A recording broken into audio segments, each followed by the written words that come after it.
Hello tout le monde. On termine la série de review des figurines NECA Gremlins, évidemment, avec la figurine de Gizmo, le petit Gizmo. On bascule tout de suite sur l'atelier pour la review.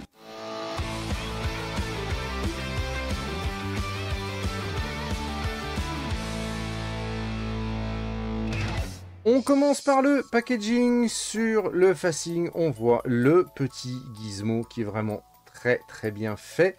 Un des Gremlins en ombre derrière pour symboliser que ceci se transforme en cela.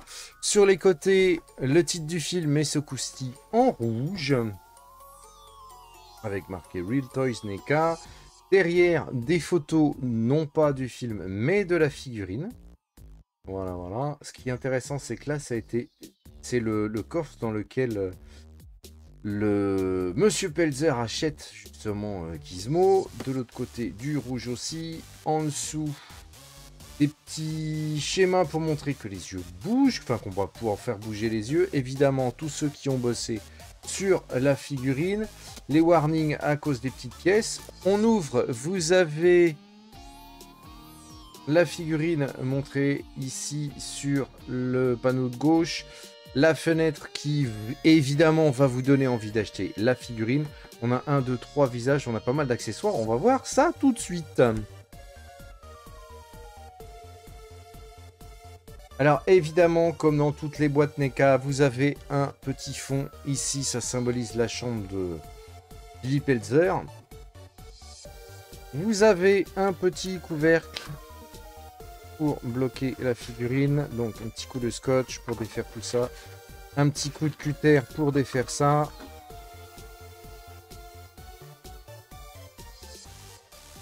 Voilà, ça s'ouvre tout seul, vous voyez, et on a la figurine. Donc on a 1,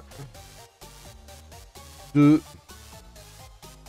avec le petit bandeau à la Rambo, et le troisième visage. On a le bonnet de Noël, la trompette jouet, le faux arc en trombone.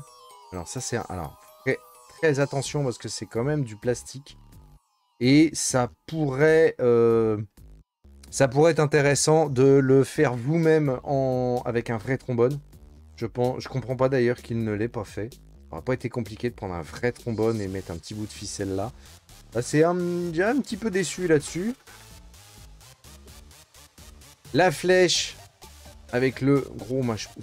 Je sais plus c'était quoi. C'était un marshmallow qu'il y avait au bout, non? On dirait une petite bouteille de lait avec un crayon avec la gomme. Un sucre candy de Noël, puisque évidemment Gremlins est un conte de Noël. Et Gizmo dans sa petite boîte. Voilà. Il y a une languette. Remove to enable function. Donc, on enlève la languette et ça c'est pour... Voilà. D'accord, c'est pour faire bouger les yeux. En effet. Donc, on peut enlever la petite ficelle ceinture. Donc, on regarde vite fait les articulations. Ben, les oreilles tournent. Ça, elle bouge un petit peu. Voilà. Les bras. Alors, les coudes bougent. Il ne faut pas beaucoup plier. Les mains tournent en 360. Ici, c'est pareil. Ah, il peut... Ouais, ça s'ouvre. Après, Gizmo n'est pas très maniable quand même. Les pieds ne sont pas articulés. Non, on a... Par contre, les jambes sont assez articulées. Mais à mon avis, on ne pourra pas le mettre assis. Comme d'habitude, les articulations sont très rigides. Ouais, ça va être compliqué de le mettre assis, je pense. Au niveau de la tenue debout, le petit bonhomme tient très bien debout. Vous voyez, on a beau taper tout ce qu'on veut sur la table, ça tient très bien.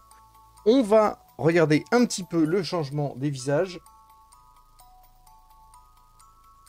Alors, on retire. Hop là, voilà. Alors, vous voyez les yeux. Alors, on a la petite molette derrière qui permet de faire bouger les yeux.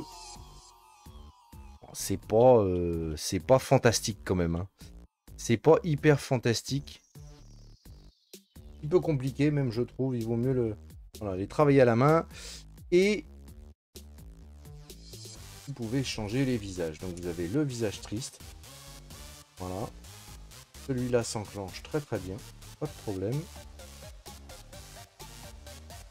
Vous avez le visage, alors rieur ou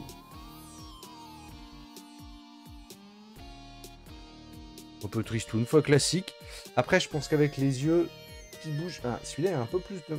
Ouais, c'est le visage un peu plus triste. Ouais. Faut bien l'enfoncer parce que c'est très très dur à enfoncer, je trouve. Et il fait un peu blasé de la vie là. Et on a le visage Rambo. Et là, c'est le drame. Alors, le visage Rambo, j'ai fait une petite pause dans mon tournage qui a engendré une grosse déception parce que je galérais beaucoup à mettre ce visage. Vous voyez qu'en plus, la petite corde là, elle est pas super, je vais pas dire super accurate, mais pas loin. Parce qu'elle tient, elle est mal positionnée. En fin de compte, petite, moyenne, grosse déception parce que la figurine en elle-même, bon, ça va, c'est correct. Mais je trouvais que les visages avaient beaucoup de mal à les enfoncer. Je m'étais aperçu que à ce niveau... Je vais vous montrer. Voilà. Je m'étais aperçu, vous voyez ici, j'ai un jour. Voilà. Et le jour était beaucoup plus grand que ça devant. Et derrière, voilà, c'est pareil, c'était très ouvert. Donc je me suis dit, il y a un petit problème. J'ai essayé de démonter. C'est démontable.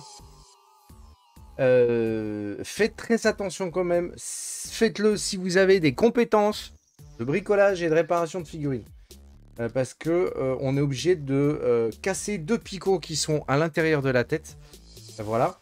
Et donc je me suis aperçu en démontant et en remontant ça que le moulage était catastrophique à l'intérieur. Donc il a fallu tout retravailler un peu à la Dremel et au cutter. Les yeux avaient été montés à l'envers. Bon, ça c'est pas grave en soi, mais bon, un petit, le contrôle qualité, bonjour. Et il a fallu quand même bien bricoler et donc recoller un petit peu tout à la super glue à l'intérieur. Le collage tient bien, ça s'est bien réparé. Par contre, si vous ne sentez pas de le faire, ne le faites pas. Il a fallu que j'élargisse un petit peu les trous pour que les visages rentrent bien dedans. Maintenant, ça va un peu mieux quand même. Je pense que je retravaillerai les picots aussi des visages. Mais bon, ça engendre une petite déception globale sur la figurine quand même, je trouve. Donc c'est sûr que maintenant, là, les visages s'enfoncent carrément mieux.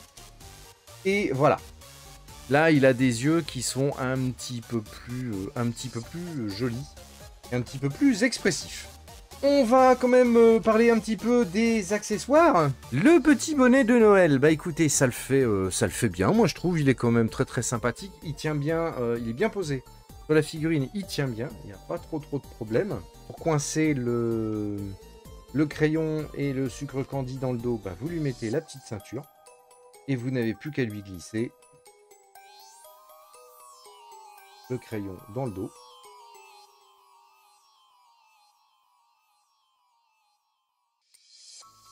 Et vous lui mettez son marque à la main. Voilà. La figurine est assez rigolote quand même. Elle est très fun. Elle est quand même très stable. Comparée aux autres Gremlins, aux Gremlins méchants on va dire, je suis un petit peu déçu par le paint quand même. Et par la gravure globale de la figurine. Je vous cache pas que je suis un petit peu déçu. En plus, avec les problèmes de tête que j'ai eu, bon, voilà. On va faire le bilan vite fait de cette figurine. Voilà ce qu'on pouvait dire sur cette figurine de Gizmo. Bon, petite déception quand même au niveau de la tête. Je vous le cache pas, je suis un petit peu déçu. Cela dit, la figurine est quand même pas trop moche. Elle ira très bien dans un set avec d'autres figurines de Gremlins. Moi, les 2 autres figurines de Gremlins vont très bien l'entourer, vont très bien s'occuper d'elle. Et bon, bonhomme malin, ça fera un set qui sera quand même correct. Donc, figurine Je peux pas vous dire de la prendre comme les autres. Il faut que je sois honnête, je vais être objectif.